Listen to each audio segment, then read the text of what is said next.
Fala pessoal, tudo bem? Eu, David Oliveira e o Wellington Araújo somos alunos do curso de Ciência da Computação na UFAL Campus Arapiraca, certo? E vamos falar um pouco sobre a máquina de Turing multifitas, né? Ou máquina de Turing múltiplas fitas. Trabalho este solicitado pelo professor Alexandre Paes na disciplina de computabilidade. Então, basicamente, este é nosso roteiro, certo? A gente vai falar um pouco sobre o formalismo, vai mostrar um exemplo utilizando o JFlap e como funciona basicamente a leitura desse tipo de máquina de Turing, certo? Posteriormente, mostra as referências. Vamos começar aqui com o formalismo. Então, sem muito mistério, uma máquina de Turing multifitas, para que ela seja multifitas, né, como o nome sugere, ela deve apresentar K fitas e K cabeçotes. K fitas basicamente significa que são várias fitas, ok? Contudo, entretanto, estas fitas elas apresentam algumas características, né? Essas características basicamente dizem que esses cabeçotes, por exemplo, eles não devem necessariamente estar na mesma posição em todas as fitas. Em cada fita, esse cabeçote pode estar em uma posição distinta. Sei lá, ele pode estar no início de uma fita, na primeira fita no caso, e na segunda fita esse cabeçote pode estar lá no final, certo? Então, esses cabeçotes são independentes nas posições que assumem. Além disso, somente a primeira fita é preenchida com a palavra circundada por brancos, certo? O que significa é que, por exemplo, na primeira fita a gente tem nessa palavra, por exemplo, azinho, azinho, bezinho, bezinho. Na primeira fita a gente preenche ela circundadas por brancos, certo? Ela é infinita aqui para a esquerda com brancos, infinita aqui para a direita com brancos. Porém aqui a gente preenche com a palavra em si, azinho, azinho, bezinho, bezinho. E aí nas demais fitas a gente só preenche com branco. Poderia aqui ter uma fita 3, uma fita 4, enfim. Todas essas fitas são preenchidas com brancos, certo?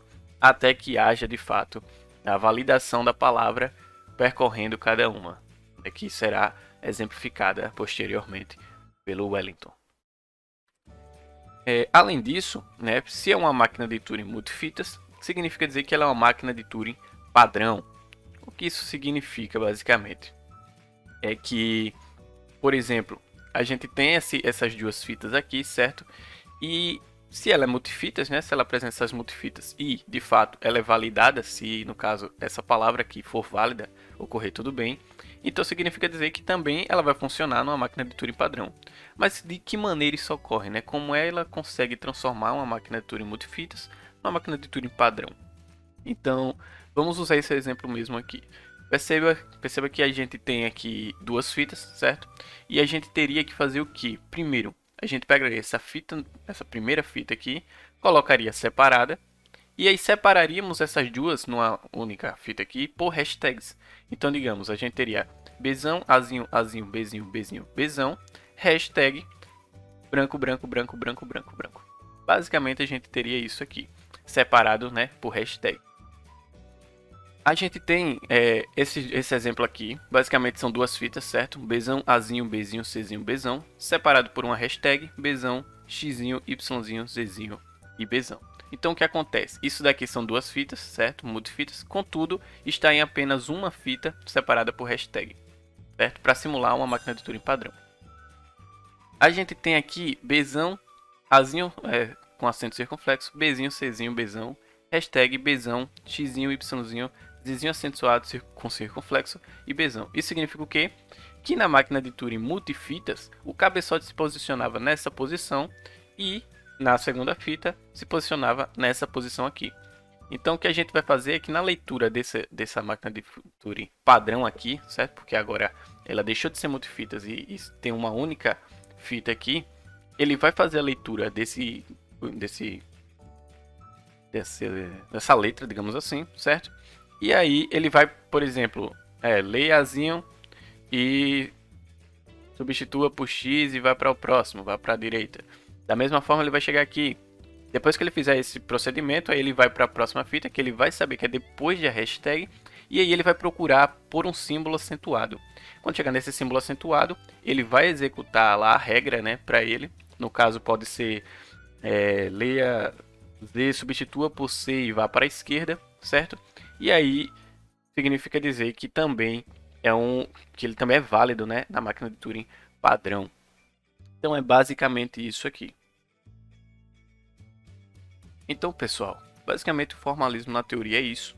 Nosso amigo Wellington, ele vai mostrar na prática como essa máquina de Turing multifitas funciona.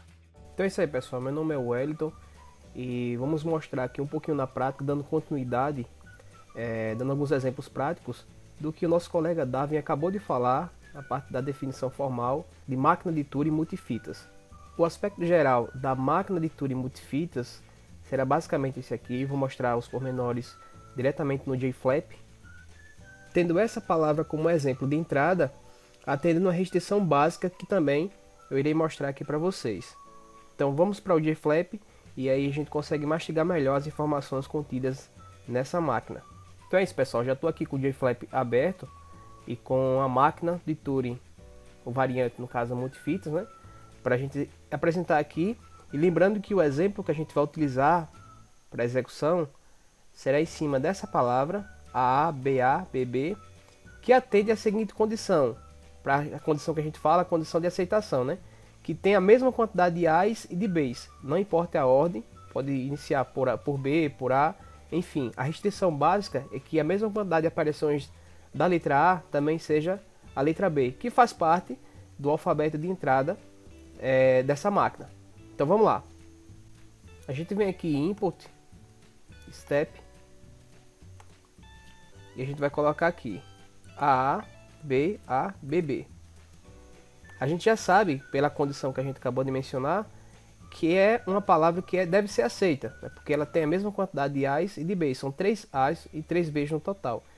E lembrando que o Darwin acabou de falar, as demais fitas a gente deixa em branco. Então a gente vai dar OK, e ele já vai montar aqui um esquema aqui abaixo, na parte esquerda, do movimento do cabeçote de leitura na primeira, segunda e terceira fita. Basicamente porque a gente utilizou aqui 3 fitas. Uma é necessária, que é a que a gente vai fornecer a entrada, e as demais é para a gente verificar a quantidade de símbolos auxiliares, que é o símbolo que a gente utiliza na fita, para verificar a quantidade de A's e de B's utilizando X e Y. X para a gente verificar a letra A e o Y para a gente verificar a letra B. Então a gente faz aí um balanceamento. E funciona da seguinte forma: temos aqui os 3 estados, sendo o Q0 o estado inicial e o Q2 o estado final. Quando a gente está em Q0 e lê A, como está aqui posicionado na primeira fita, né, o cabeçote de leitura está posicionado na letra A, então a instrução básica, que já vem lá da função programa, na função transição, na primeira fita o que é que a gente faz? Quando a gente lê A aqui, o que é que a gente deve fazer? Escrever o X e ir para a direita. Quando a gente vê o R, é right, que é do inglês, né, right, direita, e L, left, que é esquerda. E o S é basicamente uma alusão aí para o cabeçote de leitura, ele não vai ser movimentado, ele vai ficar parado. Então, na primeira fita, eu vou escrever o X, vou para a direita quando eu leio A. Na segunda fita, quando eu leio o branco, lembrando que ela está em branco, né, a segunda fita e a terceira, então quando eu leio o branco, eu vou escrever o X, ao invés do branco, e vou para a direita. E na última fita, o que é que eu vou fazer? Eu não vou fazer nada. Eu vou ler o branco e sobrescrever o branco. Isso por quê? Porque na segunda fita a gente vai utilizar apenas para a gente contabilizar as aparições do A, utilizando o X maiúsculo, que nesse caso é o símbolo da fita. Então a gente vai utilizar na primeira o X, e na segunda a gente vai fazer nada, porque a gente vai utilizar para o Y. Então vamos dar aqui um step. Então o que ele vai fazer? Foi para a direita, né, moveu o cabeçote para a direita na primeira fita. Na segunda também ele foi para a direita, escrevendo X. E na terceira fita não foi feito nada.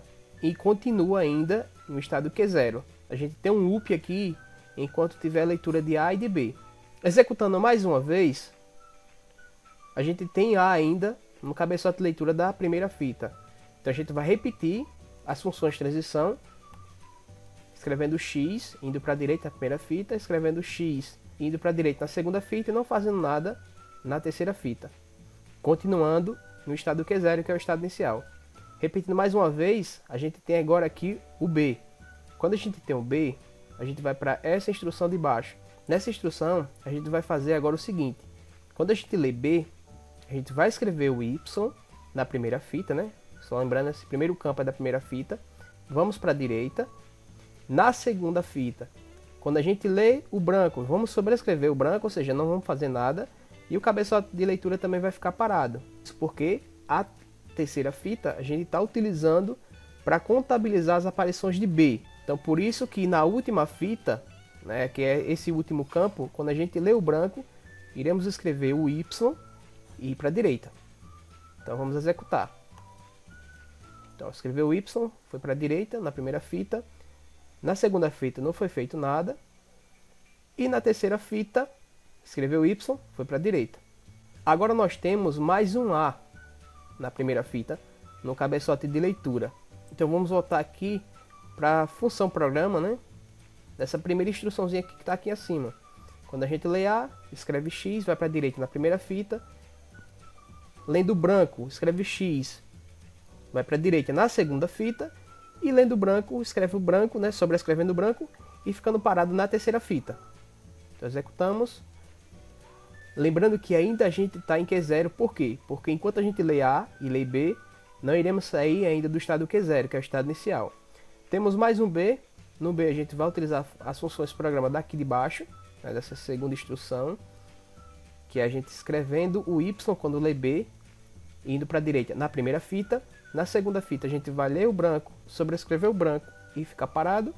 E na terceira e última fita, a gente quando lê o branco vai escrever o Y e indo para a direita, que aí a gente contabiliza mais uma aparição de B. Então vamos fazer isso.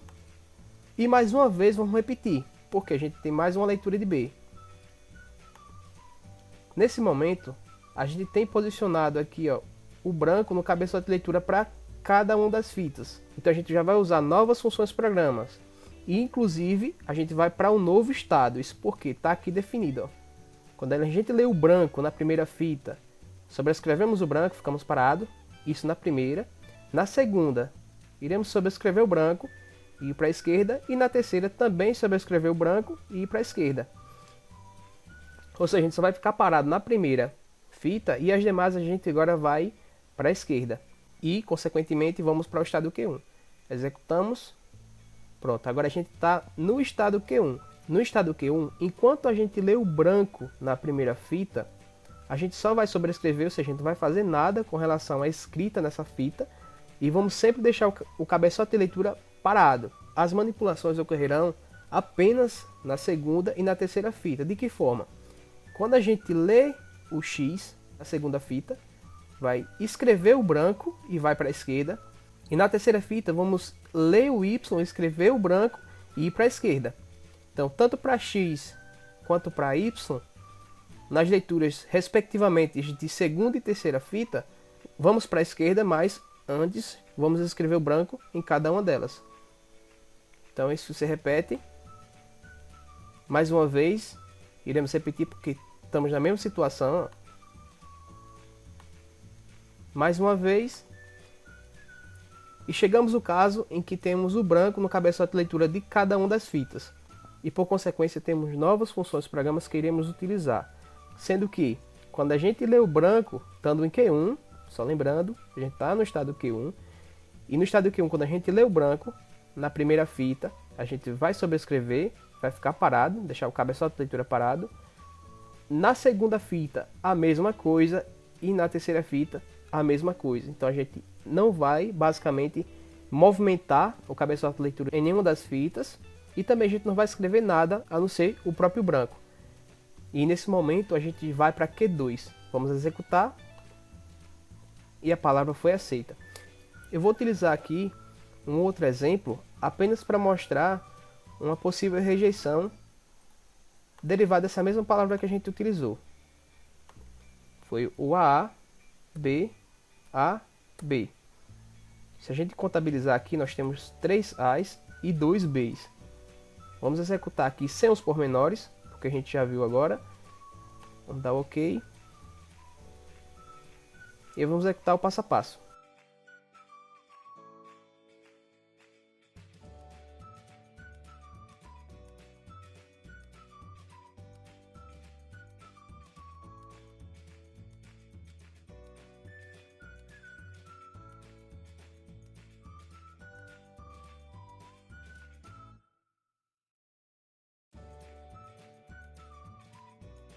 Já na segunda sobrou um X. Então é uma forma aí da gente verificar esse balanceamento de A e de B dentro dessa máquina, né? Essa máquina multifitas. Se a gente executar mais uma vez, então, ó, quando ele fica um pouco roseado aqui, ou um vermelho mais ou menos, é uma coloração um pouco diferente, significa que rejeitou, né? Não teve direcionamento para o estado de aceitação. A gente poderia utilizar nesse caso um exemplo que colocaria mais um estado e a gente indicaria que fosse para esse estado, indicando a rejeição. Só não colocaria como estado final. A gente colocaria como mais um estado e aí indicaria como rejeição.